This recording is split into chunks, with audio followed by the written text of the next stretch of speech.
शुभ प्रभात दोस्तों। मैं अमित सर बत्साला भाई बनमाड़ी स्कूल ऑफ स्कॉलर्स की तरफ से आज हम आपके 7th स्टैंडर्ड के हिंदी का तीसरा लेसन शुरू करने जा रहे हैं, जिसका नाम है बाना सिंह का शौर्य। इस प्रस्तुत पाठ के माध्यम से नायब सूबेदार बाना सिंह की बहादुरी का परिचय देते हुए ये लेसन उनको समर्पित है। कुछ ही वर्षों पहले पाकिस्तानी घुसपैठियों के साथ भारतीय जवानों को सियाचिन के ग्लेशियर पर, ग्लेशियर यानी हिमनद, इंग्लिश में उसको ग्लेशियर बोलते हैं और हिंदी में हिमनद बोलते हैं, इस ग्लेशियर पर जूझना पड़ा, उनका सामना करना पड़ा। सियाचिन के ग्लेशियर काराकोरम पर्वतमाला, आप जोग्राफिकल स्ट्रक्चर में आप काराकोरम कहाँ पर हैं ये आप अच्छी तरह से समझ सकते हो। इस पर्वतमाला में स्थित एशिया का सबसे बड़ा दूसरा हिमनद है, ग्लेशियर है। उल्लेखनीय बात यह है कि नायब सूबेदार बाना सिंह को उनके शौर्य के लिए परमवीर चक्र के से उनको सम्मानित किया गया।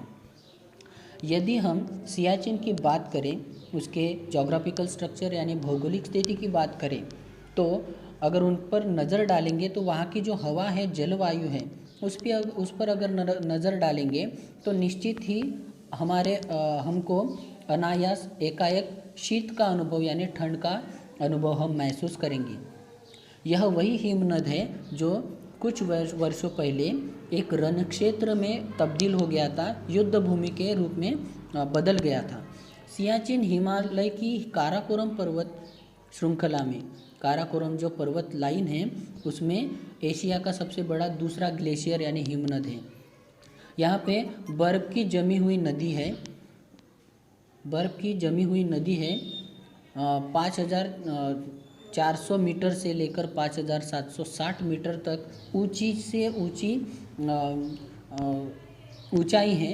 इस पर यह हिमनद स्थित है, वहाँ पे है ये लेह के पास। लेह और श्रीनगर को जोड़ने वाली जो सड़क है इसके पास से ही गुजरती है। हमारे राष्ट्र की सुरक्षा की दृष्टि से अगर विचार किया जाए तो ये सड़क अत्यंत महत्वपूर्ण है। इसका विशेष महत्व है क्योंकि सियाचिन की ऊंचाइयों पर बैठा हुआ दुश्मन गोलीबारी करके लेह को श्रीनगर से काट कर भारत की सुरक्षा के लिए गंभीर खतरा उत्पन्न कर सकता है। मतलब ये सड़क, ये रास्ता इतना इम्पोर्टेंट है कि ये अगर दुश्मन ने ये सड़क को अगर ब्रेक कर दिया, तोड़ दिया, तो ये हमको श्रीनगर से, हमारे भारत देश को श्रीनगर से अलग कर सकता है। हमारे देश की सुरक्षा के लिए गंभीर खतरा हो सकता है। इस पूरा साल सियाचिन में बर्फ़ जमी रहती है। तापमान कम से कम माइनस यानी -40 डिग्री से -50 डिग्री सेल्सियस तक रहता है। आप इमेजिन कर सकते हो कि हमारा जो एरिया है तकरीबन 15 से 20 सेंटीमीटर भी टेम्परेचर अगर हमारे एरिया में रहा, हमारे विदर्भ में रहा या आरमोरी, ब्रह्मपुरी, ये जो हमारा एरिया है यहाँ पे रहा, तो हम बिना स्वेटर या कोट या मफलर के बिना हम बाहर भी नहीं निकल सकते। तो आप सोच सकते हो कि -40 डिग्री और इससे लेकर -50 डिग्री सेल्सियस में वहाँ हमारे देश के जवान किस तरह से रहते होंगे, यह हम इमेजिन कर सकते हैं। यहाँ हड्डियाँ कपा देने वाली भयंकर ठंडी पड़ती है। एक तिनका भी यहाँ नहीं उगता, मतलब घास का एक तिनका भी वहाँ पे नहीं उगता, इतनी ज़्यादा ठंडी होती है। सियाचिन की ऊंचाइयों पर पाकिस्तान की ओर से चढ़ना सरल है। अगर आप स्ट्रक्चर देखेंगे तो पाकिस्तान ऊंचाइयों पर है, हमारे देश के ऊंचाइयों पर है। अगर सियाचिन पर चढ़ने की बात की तो पाकिस्तान की ओर से चढ़ना आसान है और भारत की ओर से चढ़ना उतना ही मुश्किल, नामुमकिन के बराबर है।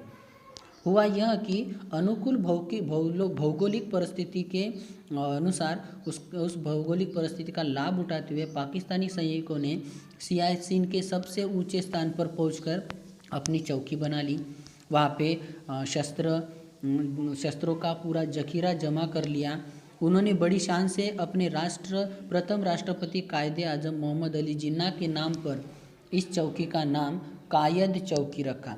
यानी पाकिस्तान के पहले राष्ट्रपति जो मोहम्मद अली जिन्ना थे, उनके नाम पर इस चौकी का नाम कायद चौकी रखा।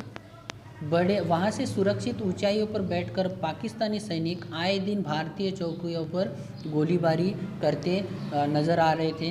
भारतीय हेलीकॉप्टर को निशाना बना रहे थे।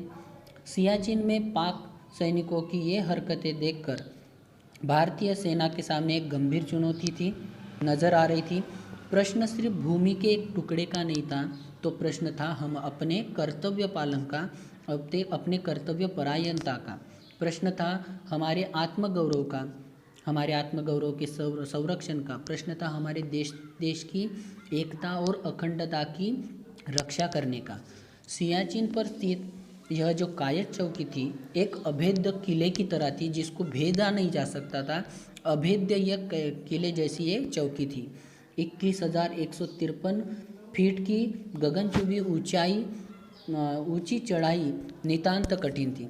यानी ये चौकी समुद्र सपाटी से लेकर 21,153 फीट ऊंची थी और यहाँ इस चौकी तक पहुँचना भारतीय सैनिकों के लिए बहुत कठिन परिस्थिति थी। यह असंभव तो नहीं, लेकिन लगभग असंभव जैसा ही था।